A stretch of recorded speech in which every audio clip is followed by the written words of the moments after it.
Es un gusto saludarlos en este domingo, Día del Señor.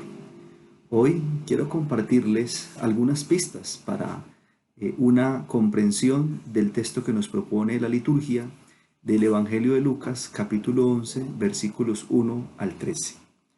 El texto de este domingo hace parte de una gran sesión narrativa que se ubica al inicio de la subida de Jesús a Jerusalén. Este nuevo destino de Jesús está marcado por varios aspectos. Primero, las implicaciones que tiene para la vida y seguridad de Jesús y de su grupo al ir a la capital política y religiosa de su país. Segundo, por las exigencias que tiene para el discípulo, el seguimiento de Jesús y la claridad que el discípulo debe tener si decide seguir a Jesús, según lo ha expuesto el mismo Lucas en el capítulo 9, versos 57 al 62. Y tercero, las implicaciones del camino discipular, que constantemente se mueven entre consecuencias y exigencias. Como consecuencia está el rechazo, en este caso la negación de los samaritanos a que entren en sus ciudades, y las exigencias de una misión al estilo profético del Antiguo Testamento, como lo expresa el mismo evangelista en el capítulo 10, versos 1 al 16. En el intermedio, una parábola que para el caso del Evangelio de Lucas constituye uno de sus rasgos característicos, y es la promoción de la caridad, de la misericordia con el prójimo, expresada en la parábola del buen samaritano.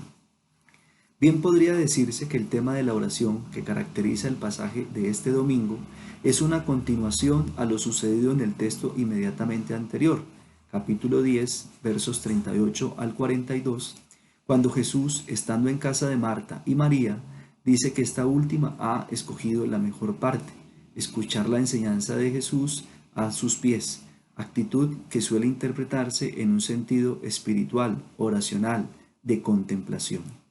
Entrados en el texto, este se puede organizar en 4 partes: una introducción, 2 bloques amplios y una conclusión. La introducción describe la situación del texto. Jesús está orando, y la petición o ruego de un discípulo, en este caso anónimo y que podría ser el lector de hoy, para que les enseñe a orar, dice el discípulo, como lo hacía Juan el Bautista. Luego está el primer gran bloque, que podría decirse es la respuesta directa de Jesús a la petición del discípulo con la oración del Padre Nuestro, al continuar con el desarrollo del verso 1. Seguidamente está el segundo gran bloque, en el que Jesús presenta una parábola con la que desea ampliar la enseñanza sobre la oración, que ya ha iniciado en el verso 2 al 4, que va más allá de pedir por algo y esperar la respuesta de Dios. Y finalmente la conclusión de esa enseñanza. Aunque es habitual un abordaje por separado del pasaje, siguiendo la secuencia de la liturgia dominical, se abordarán en su conjunto.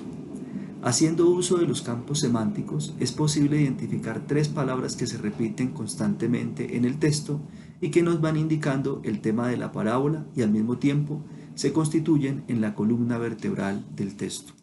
Al campo semántico del Padre, invocado ya en la oración del Padre Nuestro de los versos 2 al 4, pertenece el amigo que presta el pan en la parábola de los versos 8 al 10.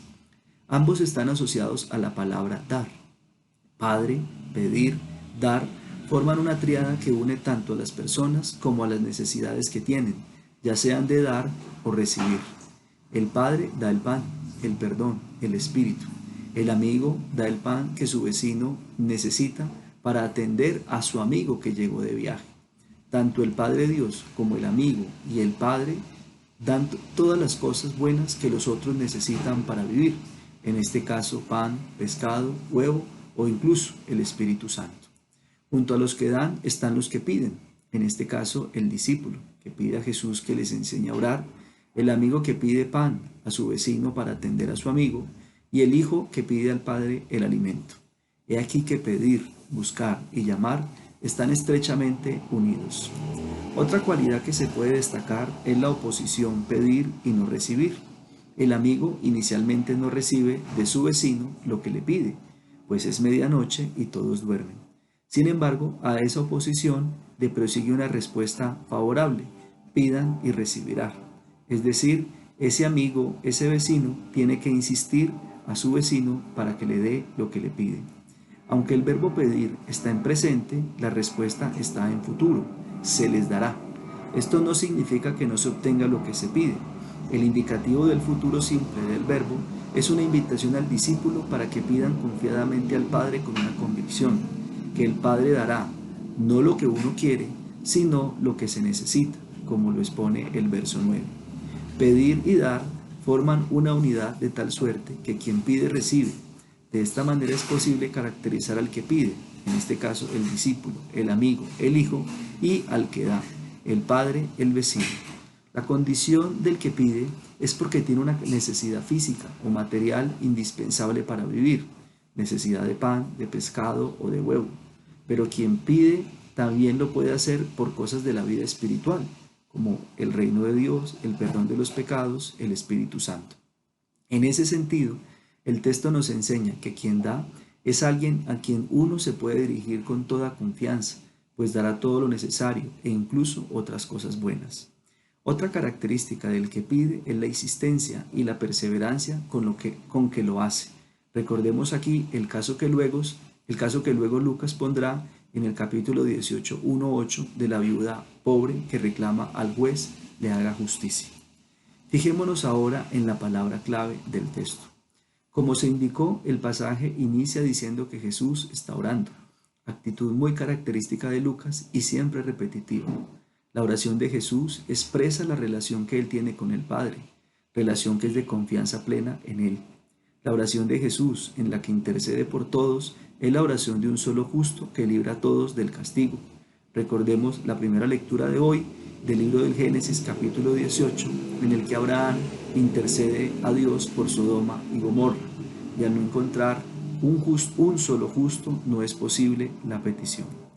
En la oración Jesús llama a Dios Padre, Abba, y ahora quiere que sus discípulos y nosotros, los lectores de hoy, también le llamemos así, de tal suerte que lleguemos a descubrirnos hijos como Él.